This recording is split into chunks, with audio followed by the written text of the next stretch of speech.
Bagi sebagian orang, membeli mobil bekas dianggap lebih menguntungkan dibandingkan membeli mobil baru.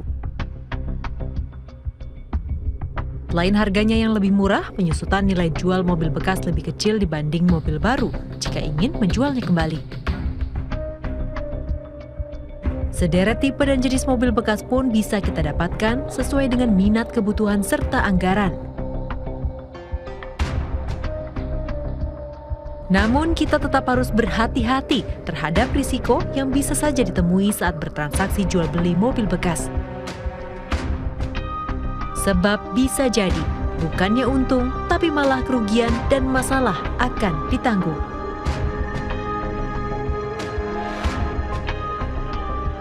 Seperti yang dialami oleh Kirei, seorang pemilik showroom mobil bekas di wilayah Jakarta Selatan ini. Pengusaha jual beli mobil bekas pernah merugi setelah membeli sebuah mobil dari seorang pemuda. Awalnya, Kirei mendapat informasi bahwa ada mobil yang ditawarkan. Ia pun berniat membeli mobil tersebut dengan langsung datang ke rumah penjualnya.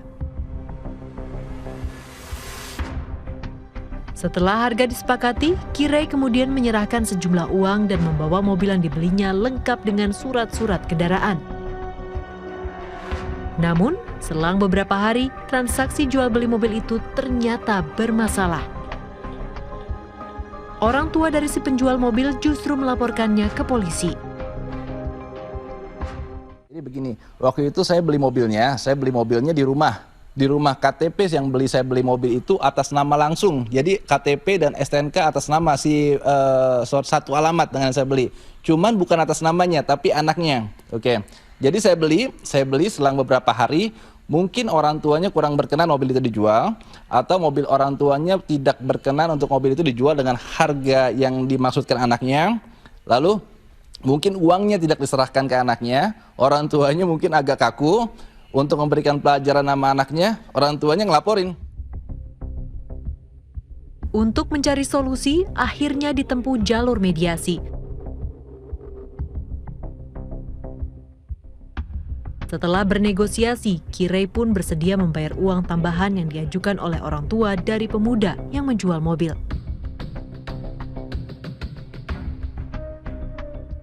Upaya mediasi, orang tuanya kurang berkenan untuk mungkin ada nilai jual yang mungkin dianggap tidak pantas atau nilai jual yang dianggap kurang. Jadi saya mediasikan karena uang yang diterima anaknya saya itu udah banyak terpakai, saya tinggal transaksi ulang sama orang tuanya. Kenapa mau? Karena gini, kalau misalkan posisinya ada laporan dari polisi, otomatis mobil dan mobil serta BPKB dan STNK jadi barang bukti. Tapi kan saya kan orang dagang, saya perlu rotasi bisnis. Jadi kalau misalkan saya mau kaku-kakuan, yang ada berjalan sampai ke pengadilan. Anaknya pun bakal masuk ke upaya hukum, mungkin sampai masuk proses pengadilan, mungkin akan dipenjara dan lain-lain. Tapi karena saya berpikir bisnis di saat itu, jadi saya rasa mediasi damai diperlukan.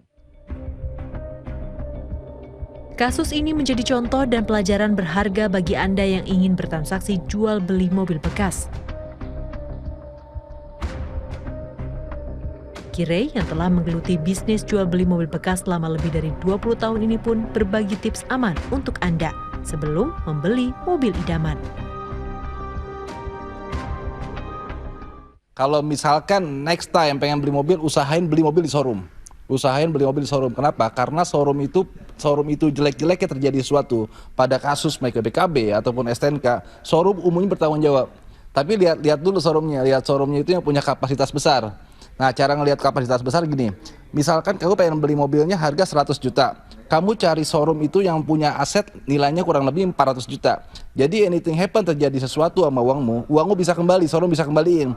Jangan kamu beli mobil harga 100 juta dengan showroom yang punya kapasitas 100 juta. Jelek-jeleknya terjadi sesuatu, repot akan showroom buat ganti. Tapi yang paling teraman saat ini adalah beli mobil di showroom. Kenapa? Karena showroom jarang untuk kalau terjadi kasus di kemudian hari, kamu bisa tinggal datangin ke showroomnya. Biasanya showroom akan ganti. Itu umum yang terjadi seperti itu. Diperlukan kejelian dan ketelitian saat hendak membeli, baik menyangkut fisik kendaraan maupun kelengkapan surat-surat. Jangan sampai karena tergiur harga murah, kita justru mendapatkan masalah.